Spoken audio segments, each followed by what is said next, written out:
আসসালামু আলাইকুম।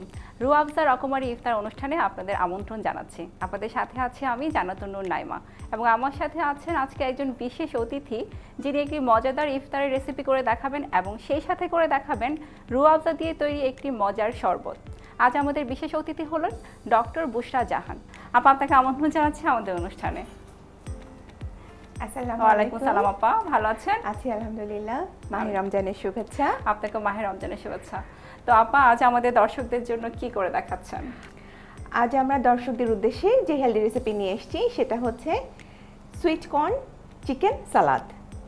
মা তাহলে আমরা দেখে নিই আমাদের কি কি উপকরণ লাগছে। জি, এই পাশে চলে আসবেন। এখানে আমি আগে একটু উপকরণগুলো বলে দিই। সুইট কর্ন, চিকেন, পেঁয়াজ কুচি, চিলি সস, চাট মশলা, পরিমাণ মতো তেল, গোলমরিচ, লবণ, কাঁচামরিচ এবং ধনেপাতা কুচি। বাহ, সবই উপকরণগুলো খুবই অল্প, সব কিছু আমাদের বাসায়ই থাকে। তাহলে আমরা শুরু করি। আমাদের বল লাগবে এই যে। জি, থ্যাংক ইউ। ওয়েলকাম।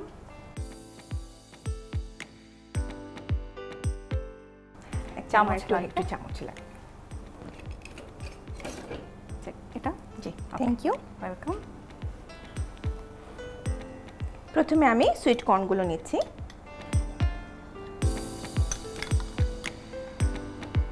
ইফতারের আসলে আইটেমগুলো যত তেল মশলা কম থাকে না তত কিন্তু আমাদের খেলে একটা শান্তি লাগে, আমাদের ইজিলি ডাইজেস্ট হয়, ভালো লাগে।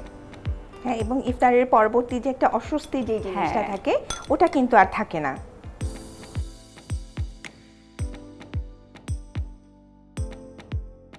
এরপরে আমি চিকেন, যেটা অলরেডি আমি প্রিপেয়ার করে ফেলেছি, জাস্ট হালকা একটু তেল এবং গোলমরিচ দিয়ে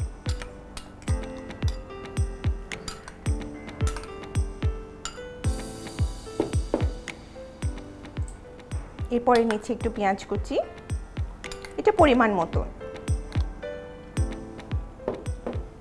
অনেকে পেঁয়াজ পছন্দ করেন না, আবার অনেকে কিন্তু পেঁয়াজ পছন্দ করে। হ্যাঁ, আবার পেঁয়াজ পছন্দ করে।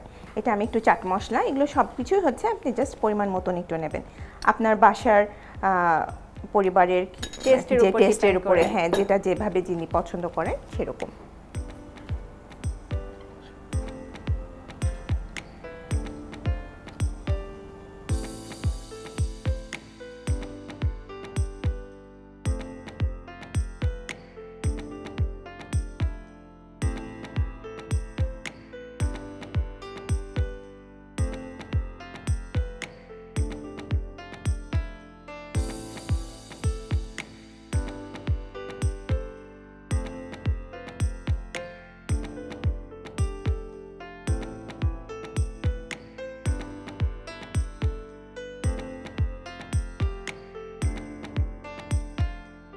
আপা আপনি তো একজন গাইনোকোলজিস্ট, তো আপনি তো অনেক ধরনের পেশেন্ট হ্যান্ডেল করেন।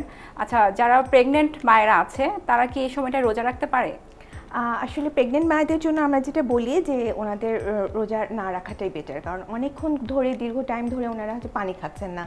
হ্যাঁ, মানে বেশিরভাগ মাত্রাটাই হচ্ছে যে ফ্লুইড এবং পানি এবং যে কোনো ধরনের শরবত হতে পারে, স্যালাইন হতে পারে, এগুলোকে আমরা বলি যে একটু বেশিক্ষণ মানে কিছুক্ষণ পরপরই যাতে ওনারা খান। তো যেহেতু রোজাটা অনেকক্ষণ ধরে মানে করা হয়, যে খাওয়া হয় না, সেই জন্য কিন্তু ওনাদের হয়তো বা প্রবলেম নাও হতে পারে, কিন্তু ওনার যে গর্ভস্থ যে বাচ্চাটা যেটা আছে তার কিন্তু একটু প্রবলেম হয়। হ্যাঁ, সেই জন্য আমরা রোজা রাখতে মানা করি এবং বলে দিই যে এটা আপনি পরবর্তীতে রেখে দেবেন, যখন সুস্থ হয়ে যাবেন তখন এটা। এবং অনেক প্রেগনেন্ট ওমেনদের আমি দেখি যে অনেক কমপ্লিকেশনস থাকে, তাদের জন্য তো মনে হয় আরো বেশি তারা রোজা রাখলে প্রবলেম হয়, যাদের অনেক বেশি কমপ্লিকেশনস। এবং আমরা অনেক সময় ডায়েট চার্টটাও ওনাদেরকে দিয়ে দিতে হয় এবং আমরা নিউট্রিশনিস্টদের কাছে পাঠাই যে আপনারা একটু ডায়েট চার্টটা নিয়ে আসেন, সেটা একটা। আর এই ফুডটা সম্বন্ধে যদি আমি বলতে চাই, এই ফুডটা কিন্তু অবশ্যই একজন হেলদি মাদার খেতে পারেন। এটা যে শুধু উনি রোজার সময় খাবেন তা কিন্তু না, এটা আমি নর্মালি বলবো। হ্যাঁ, যে কোনো সময়ই কিন্তু এই ধরনের যদি একটু রেসিপি মাথায় থাকে তাহলে কিন্তু ওনারা চট করে এটা প্রিপেয়ার করে তারপরে যে কোনো সময় কিন্তু খেতে পারেন। অনেক সময় আমরা কিন্তু বলি যে এমনকি মানে যখন বাচ্চা ডেলিভারি হয়ে গেল, হ্যাঁ, বাচ্চা ডেলিভারির পরেও দেখা যায় যে অনেক মা নিয়ে আসেন যে আমার একটু জ্বর, উইকনেস লাগছে, এগুলো আসলে হচ্ছে যে বাচ্চাটাকে যত্ন নিতে গিয়ে উনি আর নিজের যত্নটা নেন না। তো আমরা তখন কিন্তু বলি যে কিছু কিছু খাওয়া প্রিপেয়ার করে রাখবেন যেটা কিছুক্ষণ পর পর আপনি খেতে পারবেন। তো এই খাওয়াটাও কিন্তু এরকম 4-5 ঘন্টা কিন্তু এটা খুব ভালো মতনই থাকবে। সুতরাং এটা যদি তৈরি করে রেখে নেয় একবার এটা খেলেন আরেকবার অন্য একটা ফুড খেলেন তারপর আবার এটা কিন্তু খাওয়া যাবে। এবং আপা দেখেন প্রথম 3 মাস তো ম্যাক্সিমাম প্রেগন্যান্ট মায়েদের কিন্তু অনেক ভমিটিং টেন্ডেন্সি থাকে, হ্যাঁ তখন কিন্তু এই ধরনের ড্রাই ফ্রুটস গুলো তারা খেতে পারে, ভালো লাগে তখন। জি, এবং হেলদি থাকে জিনিসগুলো। যেমন দেখা যায় অনেকে হয়তো বা আচার খায়, ওগুলো তো অতটা আসলে হেলদি জিনিস না, তার চেয়ে যদি একটু এই ধরনের জিনিসগুলো খায় প্রোটিন রিচ, এই টক জাতীয় জিনিস খাওয়া যাবে। এবং এটা আচার যখন কথাটা বলেন, আচার বাইরের আচার না হয়ে ঘরেরটা হতে পারে, হ্যাঁ আচার হতে পারে, বা একটু ধরেন নরমাল টক ফ্রুটস গুলো তারা ট্রাই করতে পারে, সেগুলো আরো বেশি হেলদি। অনেকে বলেন যে টক ছাড়া কিছু খেতেই পারছে না, তাহলে তাদেরকে আমাকে অ্যালাউ করতেই হয়, সেটাই। আচ্ছা ঠিক আছে আপা, কথায় কথায় অনেক দূর কিন্তু চলে এসেছি। এটা হচ্ছে যে আমি এখন কিন্তু মরিচ দিয়েছি, হ্যাঁ লবণ দিয়েছি, মরিচ দিয়েছি এবং একটু ধনেপাতা,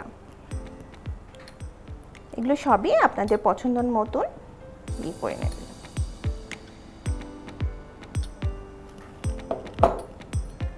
আচ্ছা, আর এখন বাকি আছে এই যে একটু সসটা।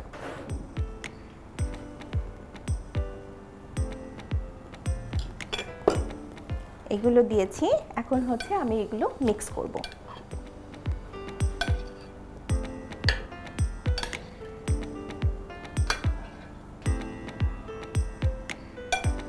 এবং এটার মধ্যে আপনি চিকেনটা অ্যাড করে, বেবি কর্নের সাথে চিকেনটা অ্যাড করে, মানে এটাকে অনেক রিচ করে ফেলেছেন, প্রোটিন রিচ, যার কারণে ওটা আমাদের ইনস্ট্যান্ট এনার্জি দিয়ে দেবে।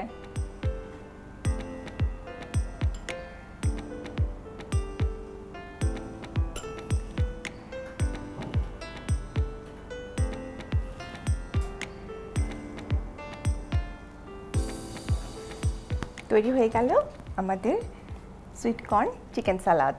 বাবা, আমি তো সুন্দর একটা ফ্লেভার পাচ্ছি, ব্ল্যাক পেপার, তারপর এর সাথে পেঁয়াজ, চাট মশলা, ধনেপাতা, কাঁচামরিচ, মানে খুবই একটা ভালো ফ্লেভার আসছে। দর্শক দেখতেই পাচ্ছেন তৈরি হয়ে গেল আমাদের মজাদার সুইট কর্ন চিকেন সালাদ। এবং শুধু মজাই না, এটা কিন্তু খুবই স্বাস্থ্যসম্মত একটা সালাদ। তো পুরো প্রস্তুত প্রণালীটি আমরা একবার দেখে আসবো।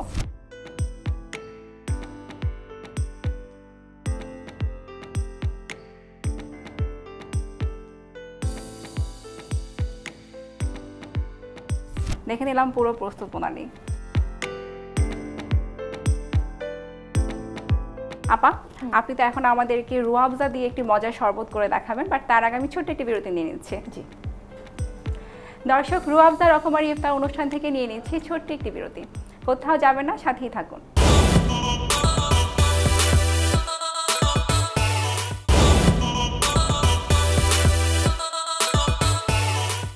বিরতির পর ফিরে এলাম রুয়াবজা রকমারি ইফতার অনুষ্ঠানে। আমাদের সাথে এতক্ষণ থাকার জন্য ধন্যবাদ। আপা, এখন নিশ্চয়ই আমরা একটা শরবত দেখব। হ্যাঁ, তো কি শরবত করে দেখাচ্ছেন? আচ্ছা, আজকে এখন করে দেখাবো যে রুয়াবজা অ্যান্টিঅক্সিডেন্ট ড্রিঙ্কস। ওয়াও, তাহলে আমরা দেখে নিই আমাদের কি কি উপকরণ লাগছে। জি, সবার প্রথমে রুয়াবজা, দুধ, কলা, মিক্সড বাদাম, মধু, খেজুর। আপনার নিশ্চয়ই ব্লেন্ডার লাগবে। হ্যাঁ, একটু ব্লেন্ডার লাগবে। এখন আমি এই জিনিসগুলোকে আমি একটু ব্লেন্ড করব। যে আমি আপনাকে ব্লেন্ডার দিচ্ছি। Thank you. ওয়েলকাম। আর চামচ লাগবে। জি, প্রথমে এই যে এটা হচ্ছে 1 কাপ পরিমাণ দুধ, আমি এটা ঢেলে দিচ্ছি।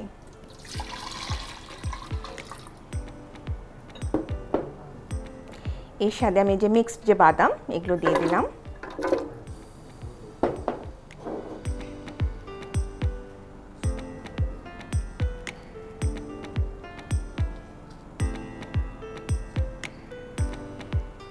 কলা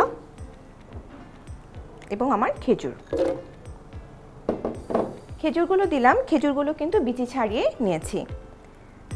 এরপরে আমি হচ্ছে একটু মধু দিয়ে নিয়েছি।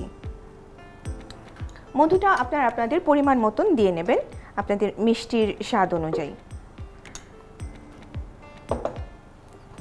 এবং এরপর দিচ্ছি রুয়াবজা।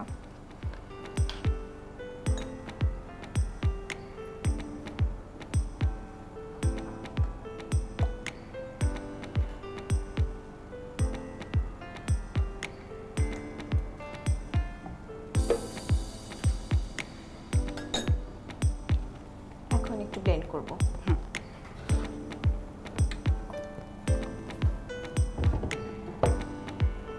দিতে হবে।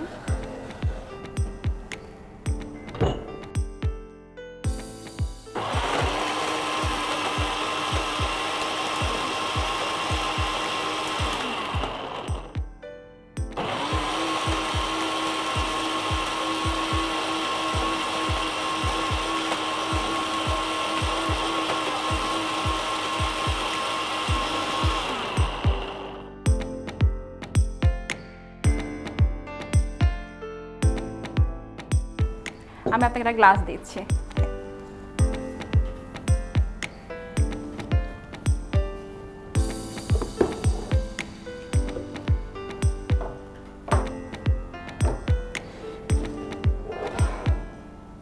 অনেকেই কিন্তু বাদাম খেতে পছন্দ করেন এবং বাদামটা কিন্তু অ্যাকচুয়ালি খুব হেলদি একটা জিনিস। আমরা বলি যে শুধুমাত্র প্রেগনেন্ট ওমেনদের জন্যই না, বরঞ্চ যারা একটু বয়স্ক তাদের জন্য কিন্তু বাদামটা খুবই উপকারী। এবং যারা অলরেডি মেনোপজে চলে গেছেন, অর্থাৎ যাদের মাসিক বন্ধ হয়ে গেছে, তাদেরকে কিন্তু আমরা রেগুলার মানে একটা এক্সারসাইজ তো করবেনই, সাথে আমরা কিন্তু একটু বাদামটাও রাখতে বলি। তো সুতরাং বাদামের সাথে দুধ এবং মধু, এই তিনটে জিনিসই কিন্তু খুবই উপকারী একটা খাবার। সেই সাথে রুয়াবজা তো আছেই। রুয়াবজা হচ্ছে অনেকগুলো ফলের তৈরি একটা নির্যাস। এটা হালাল এবং স্বাস্থ্যসম্মত পানীয়, এবং বিশেষ করে রোজার শেষে ইফতারে যদি আপনারা এই পানীয়টুকু গ্রহণ করেন খুবই ভালো লাগবে, এবং ইফতার পরবর্তী সময়েও কিন্তু আপনারা যখন খুশি এটা কিন্তু পান করতে পারেন। ধন্যবাদ। এই যে আমাদের এখন তৈরি হয়ে গেল রুয়াবজা অ্যান্টিঅক্সিডেন্ট ড্রিঙ্ক। দর্শক, আমাদের রুয়াবজা অ্যান্টিঅক্সিডেন্ট ড্রিঙ্কস তৈরি হয়ে গিয়েছে। দেখতেই পেয়েছেন যে এখানে আমরা সব নিউট্রিশাস জিনিসগুলো ইউজ করেছি। তো পুরো প্রস্তুত প্রণালীটি আমরা আরেকবার দেখে আসবো।